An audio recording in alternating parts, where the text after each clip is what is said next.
Hey everyone, welcome back to Painted Studio. It is Friday in the third week of July. Oh my goodness, I can't believe it's actually we're the fourth week of July. Holy guacamole, I'm looking at the calendar over here to tell me what date it is because I can't remember anymore. And somehow this is our fourth Friday in July, and I'm kind of stunned. Hey Carrie, nice to see you here. All right, today's free finish is something that was inspired by the brand new stencils that came in today. And in just a few minutes, I'm going to announce the contest winners, but I think I'm gonna wait until we get through at least one step of this finish to give people a chance to come on to see what's going on. So, and of course, since I have no memory, if I forget, somebody start yelling on here before I go on to the next step. And announce the winner, because I will forget. I'm putting it out there, I forget. All right, so we're gonna aim at the easel. We're at a slightly different angle today. I am shifting stuff around the studio, so every time I do that, I put the easel in a different place. All right, so we're starting out with a sample board, and on that board, we have, where is the color? I had it right here to show you all. I probably put it away because I was being efficient. It is Luster Stone, Set Coat, Faux Effects Set Coat in Metallic Bright Blue. And it's just on a piece of polystyrene. And this is the smallest one we're gonna work on today because I just sort of had a bunch of boards that were all like clean and I could put the same color paint, so I just painted all different ones. All right, so the first thing we're going to do on here is we have Luster Stone. And I don't know if everybody realizes this. I'm a sub-distributor for Faux Design Studio up here in Addison, Illinois. And so I do carry Faux Effects products. So even the Faux Effects products that you see here, I carry. And if I'm not looking at the cameras, because I'm unboxing stuff or opening up stuff. So we have 3 different colors that we're working with right now. We have Faux Effects Luster Stone in Peacock Blue, which is gorgeous. Cobalt Blue Luster Stone. You want my earrings? Thanks, Carrie. You can't have them. You have to go to St. Thomas, or I'll take you to you can take me to St. Thomas and I'll show you where I got them. How about that? And we're going to use our Azure Blue. All right, we're gonna take a trowel. And this finish does actually require a trowel of some sort. I don't care if it's a Bondo scraper, I don't care if it's a trowel like this, I don't care if it's plaster, a drywalling trowel, you need a trowel for this. And the first thing you're gonna do is put some Peacock Blue on your trowel, and then you're also gonna put on some Cobalt Blue. And if you look at these 2 colors together, they're very, very, very close. The Cobalt is just a little deeper than the Peacock. It'll show more distinctly on the board. And I'm doing snaky movements.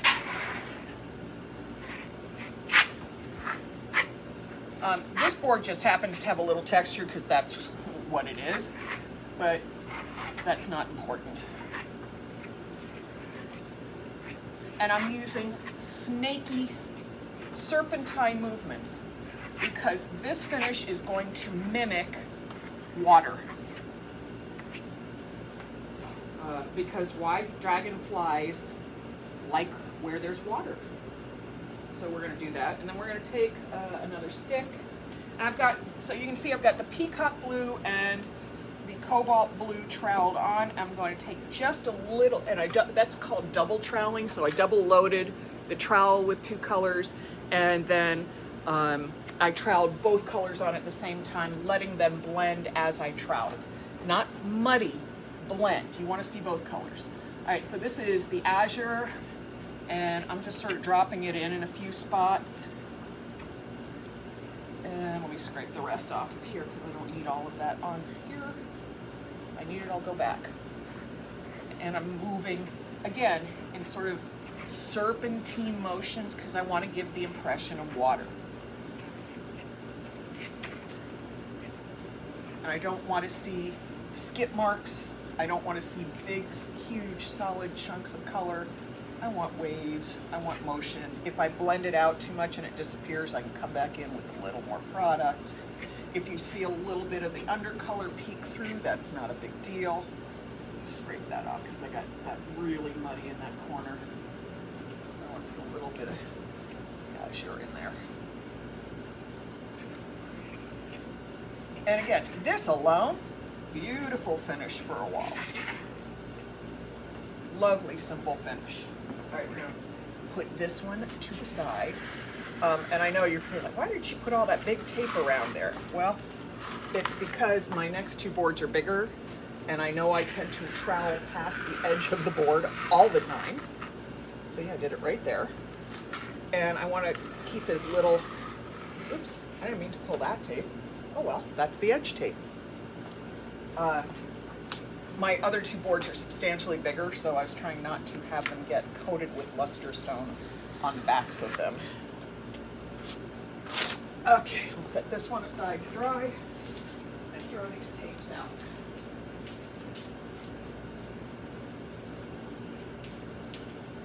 Sorry, just can't handle big wads of tape floating around today. Okay, when you're doing this on a wall, make sure to keep a rag around so you can clean the edge of the trowel. And if you look at my trowel, even when I dropped it on stuff, which I just did, this side is clean. This side has product on it.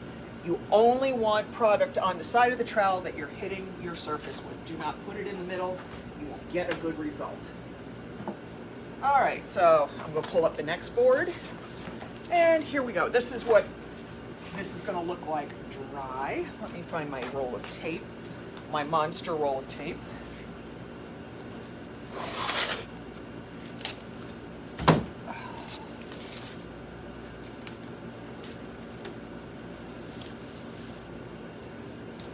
Mind you, when I don't have an audience, I'm way more careful when I put things on the easel. I'm way more careful how I put things down around the studio.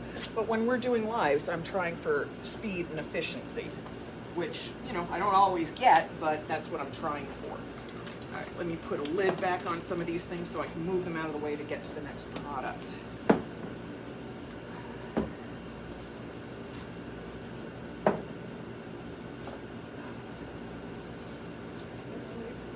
One more lid to go on, and then we're done with that. At least we're done with that. Not done. I'm trying to be a little tidier as I do things because you all have seen me throw things literally across the room. So I'm trying to be better about that.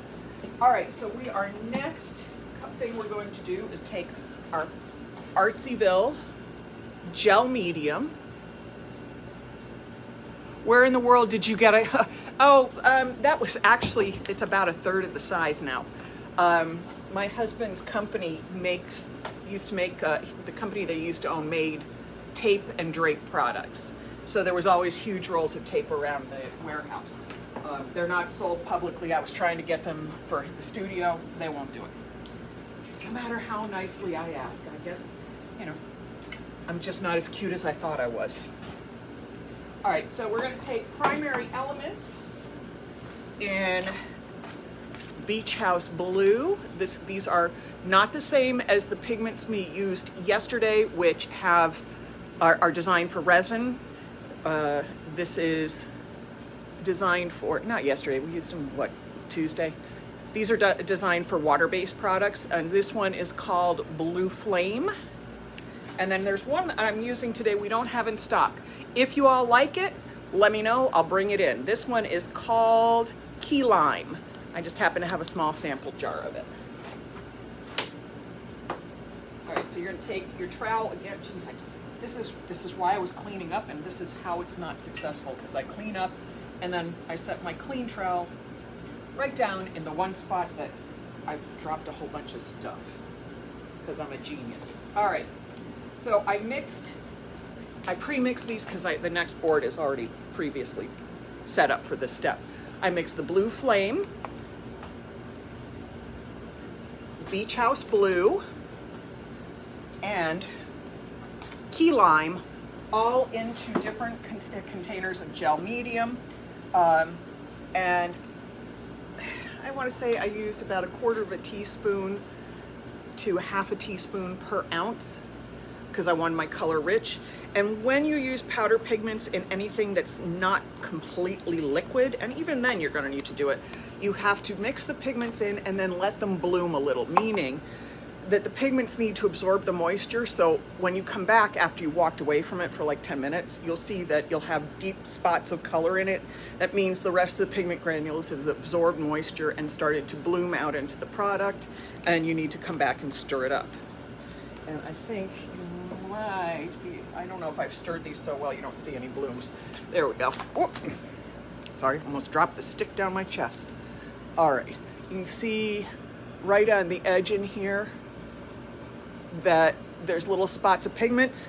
So that's what we have to come back and stir up, because that's where the moisture's gotten into the pigment and caused it to bloom. All right, so now we're gonna take a little bit of the Beach House Blue, a little bit of the Blue Flame, again, double troweled, double loaded on the trowel, and we're gonna move it back snugly in zigzag motions across this, because now we're starting to really get it looking watery. And as I'm doing this, you're going to hear me scraping, and the scraping actually burnishes the luster stone underneath this as I'm doing it, so you're getting a little extra sheen out of it.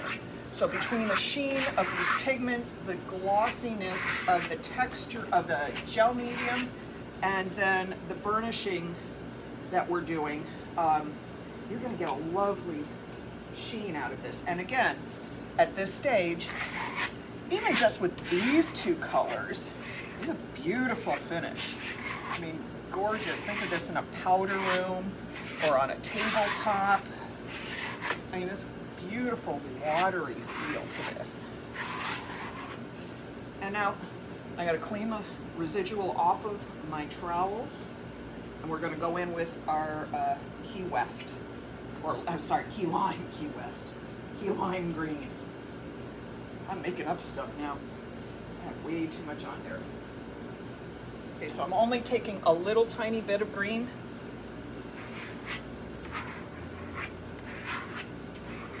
And I'm just tightly bringing it over. It just adds a little different dimension. Now, if you don't like this green, don't use it. If you don't like these colors, try the finish in another color palette.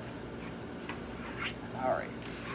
So look how, I mean, again, beautiful, watercolory, very soft, very romantic, and then it's going to dry like a little bit of heaven. Hold that up for you all to see. Look how pretty that is. What kind of paper am I using? This is actually polystyrene. It's not paper. We use, the decorative finishing industry in the US, we have used polystyrene boards to make samples because they take well and they're flexible. So we can do a lot of stuff with them. And I do carry them. So if you look under paintable surfaces at paintedstudio.com, you will see polystyrene boards, and they are excellent for making samples. You can cut them in half. I mean, sometimes I do much smaller samples. These are boards that I had been using to make other finishes. And so I always sort of have a stack of boards that have been primed and ready to go sitting around the studio. And if I don't, then I go in, I roll out a bunch and stick them on the shelf. All right, let's get this on here. I see somebody's asking me a question. I can't see what it is though. Oh, thanks, Carrie. Yeah, that key lime is lovely. Now, I'm gonna zoom in on this for a second. If I can get it any closer. You're gonna have to forgive me for the wavering. Okay, I'm not doing a very good job of this. If you look right in here, you will see that I have a little texture. I used a chip brush and just ran it through this to get a little bit. What I was trying to mimic is one corner having what looked like ripples happening. So that was really what I was doing. Sorry, I'm gonna get me out of the zoom in because that's not good. It's making me a little nauseous to watch it, so I can only imagine what it's like for you all. Okay, the colors are gorgeous. All right, I've gone through 2 stages. We have enough people here. Whoever's not here, I will announce the name anyway. We're gonna do a drawing. Now, I put everybody's name in here. We got to 44 shares. Thank you, everybody. Sprinkling the love. The bigger the sprinkles, the more I'm able to do contests like this. All right, so I'm stirring these up. I don't want anybody to think I'm doing something, and I'm holding this box over my head. I can't see anything. I don't know who I'm getting. Some people entered like 10 times. Some people entered 1. I have no idea. I'm just kind of reaching in here and I'm going to pull a name. Jenny Clark. Jenny Clark, you are the winner. I know that's backwards, but that's who the winner is, Jenny Clark. So Jenny, you entered, honestly, I think Jenny entered half of the 44 shares because her name was in there a lot. And thank you so much for the shares. That is awesome. I really appreciate it. And I will also send you a private message and get your address and your roller choice so I can send you your prize, preferably tomorrow. If not, it'll go out next week. All right, so we're back to the board. We have our winner. Yay, everybody. I'm so... Jenny, you're there. You saw you won. Yay, you're there. Okay, so Jenny, when we're done with the live, go on to our website, paintedstudio.com, go into the rollers and pick out whichever of the orange stamping rollers you want. Not the blue ones, the orange ones, because that's what'll work with the mediums that I'm sending you. We're gonna finish this up, and I'm gonna say good night, because I have my nephew still visiting, and he misses his Auntie Mo. All right, so we are going to use, on this final step, we're going to use this gorgeous new Dragonfly stencil that I just got in today. This is made by Go Designs 2 Chatty Chicks. We are carrying these. I am so proud to be supporting such a talented artist like Renee. And we're going to stick our little dragonfly down there, and I'm going to shift the camera angle so you can see what I'm going to do. Now, normally I'd put it up here, but I put that little bit of ripple down there, so I don't want to put this right up on top of that with all the interest being here. Part of that is placement. I did a very, very light spray of just Elmer spray glue on the back of this and then threw it to the side half an hour ago. And as you can see, it sticks just perfectly. This does not guarantee that you won't have bleeds, but what this does by putting the spray adhesive on it means that it stays in place and doesn't shift, which reduces the bleeding. All right, so the next thing we're gonna do is to put the stencil in, we're gonna take our Artsyville gel medium again, and I'm gonna kind of lean in because I got so much stuff in the way.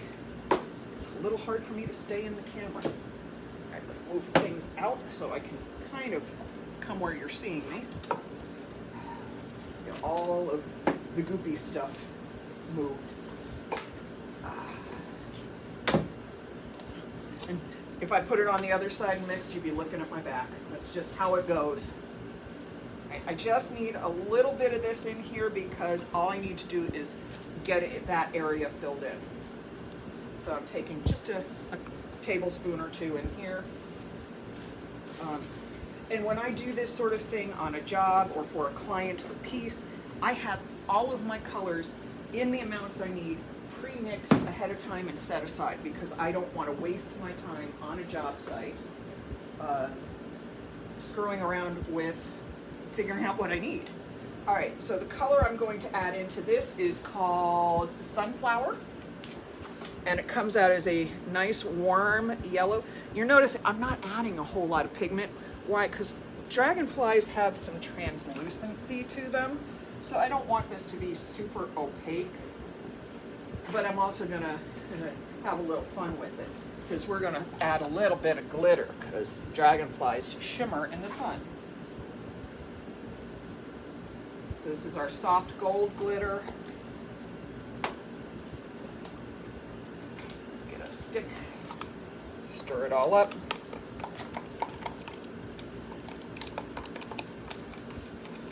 Now, if this were on a piece, I would have mixed this and tested it to make sure it's exactly as the right level of translucency and the right level of glitter. We're doing this live on a camera, so what I do is what you get.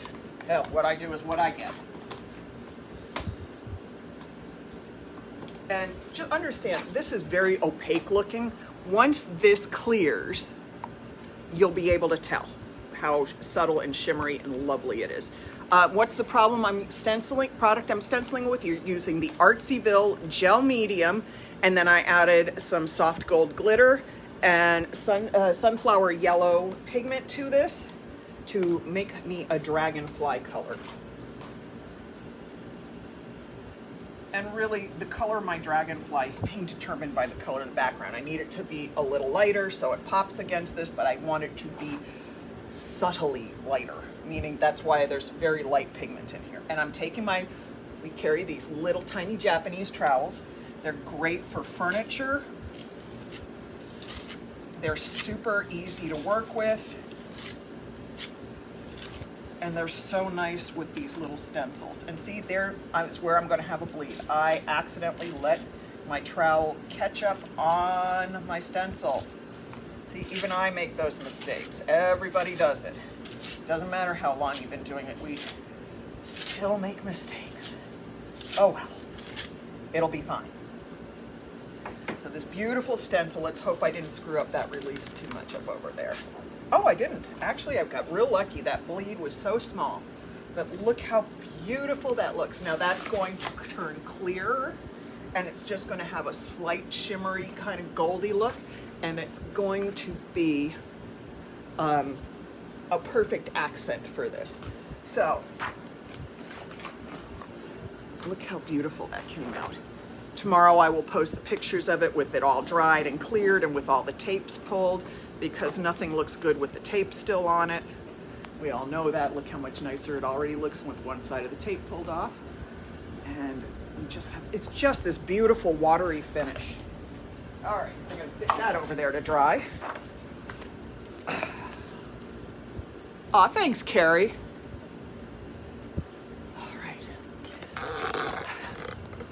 Standing in front of the air conditioner right now because it suddenly got really hot in here, and suddenly meaning I am having a hot flash.